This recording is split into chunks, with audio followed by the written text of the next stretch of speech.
You're not little Susie who's on stage looking out to see if her mum's turned up at the show. All right, you're a fairy. Remember that. That's right. Oh, okay. You know, I have been known to be very angry and swear at my cast. Yeah, because in the moment it can be quite hard, can't it? It can be quite stressful. Like yeah. It doesn't matter how good you are at this, and even some of the biggest professionals I've ever met have been very stressful. Like I say, we're dealing with amateur theatre. These are people who are doing stuff in their spare time. It's a hobby. Yeah, but I've seen it in the professional world as well. The stress. Yeah, you don't eliminate the stress. Doesn't just get eliminated just through that difference from amateur theatre to professional. No, probably there's more so. I mean, you hear about all these sort of like divas throwing their toys out of the pram, and directors who won't work with certain actors and things like that, and actors who end up with they've got a reputation for being difficult to work with, which is all strikes me as being odd. Why you would make life difficult. One of the things I try and go through life is by not making things difficult and try and just make everything as easy as possible for everyone.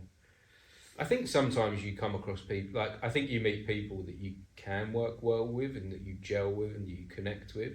And then I think at other times in life you meet people that you don't connect with and you don't gel with and you can't work well with. Yeah. And I think there's different personality types that either connect. Yeah. Yeah. Or they oppose. Yeah. Yeah, it's interesting. Well, yeah.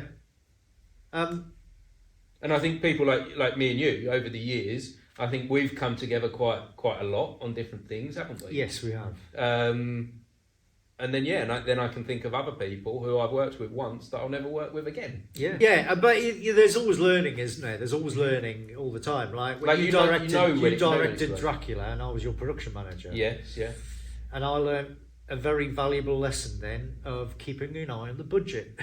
Yeah, because there's different people have got different skill sets. Yeah. So for me at that time, budget wasn't something that I wanted to consider. I had a creative vision and I wanted it to happen. Yeah, I didn't want to think about money. We were like hiring these gothic like chandeliers. Where does money come into this vision? Oh my god! Well, the thing is, we'd sold out. We pretty much sold out the entire show. So how do you think we could help younger performers understand the value of these broader skills outside of the talent?